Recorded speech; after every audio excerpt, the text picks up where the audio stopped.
kita ini harus banyak bersyukur, Pak Yuno. Iya. Jadi dalam kondisi apapun manusia itu harus banyak bersyukur. Sekalipun kita dalam kondisi menganggur, itu harus bersyukur. Nganggur Ki, tetap bersyukur. Iya, kenapa? Orang menganggur itu seharusnya jadikan kesempatan kita untuk mencari referensi sebanyak mungkin. Contoh-contoh. Dalam keadaan menganggur, kita kan tidak dalam tekanan fisik, tidak dalam tekanan pikiran. Maka dalam kesempatan menganggur itu kita harus jadikan momen membaca sebanyak mungkin. Betul, bagus. Karena orang kalau dalam keadaan fisik tertekan, capek atau pikiran stres, membaca tidak akan masuk. Tapi kalau dalam situasi menganggur, kita itu lebih cepat masuknya ke dalam membaca sesuatu, baik membaca buku, membaca koran, membaca berita lain, intinya mencari ilmu lah. Jadi kondisi menganggur pun gitu sangat bermanfaat sebetulnya bagi. Dan perlu disyukuri. Harus bersyukur. Nah, itu artinya berpikir positif. Nah, kalau orang kan kondisi menganggur itu malah stres, itu keliru. Justru dalam keadaan menganggur dia harus menciptakan sesuatu yang produktif. Salah satu mencari pengetahuan. Nah, salah satunya ada hadis Rasul itu kan ada yang mengatakan ikhlanim khamsan qabla khamsin. Manfaatkan kondisi menganggurmu, luangmu sebelum kau masa sibuk. Itu kan salah satunya.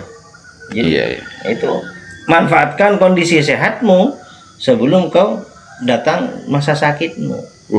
Itu hadis Rasul itu. Artinya walaupun dalam keadaan menganggur, itu tuh bersyukur, ya itu mencari hal produktif.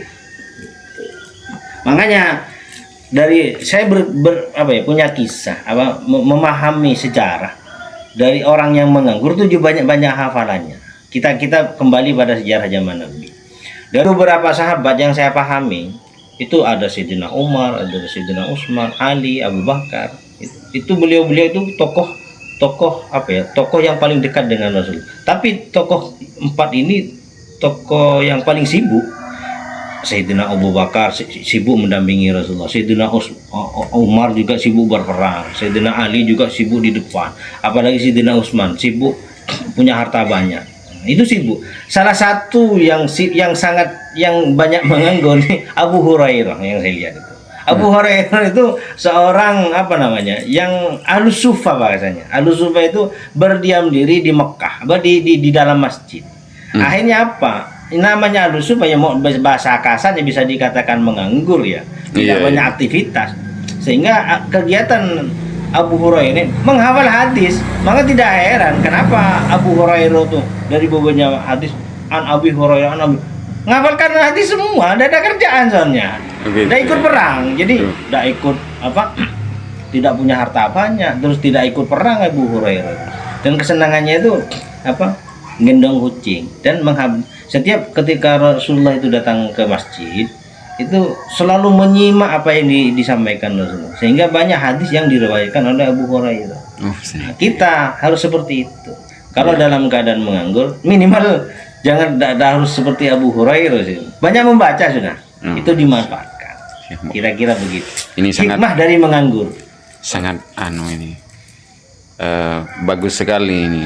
Bisa menjadi ilmu bagi saya ini. Jadi kita harus produktif dalam kondisi apapun. Manusia itu harus produktif. Tidak boleh pasif. Produktif itu yang bisa langsung menghasilkan uang, dalam arti bisa menghasilkan ilmu, itu namanya produktif, atau menghasilkan pengetahuan atau pengalaman, itu namanya produktif. Oke, sip. Mudah-mudahan manfaat bagi orang yang menyimak semuanya, bagi saya, sampean dan semuanya.